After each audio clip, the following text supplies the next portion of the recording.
கடவுளுக்கு இடையில போட்டி வந்திருக்கு.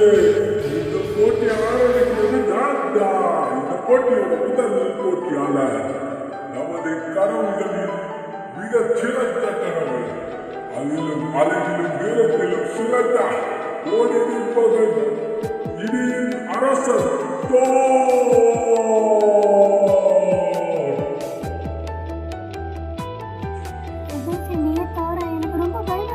அதே மனிதர்களுக்காக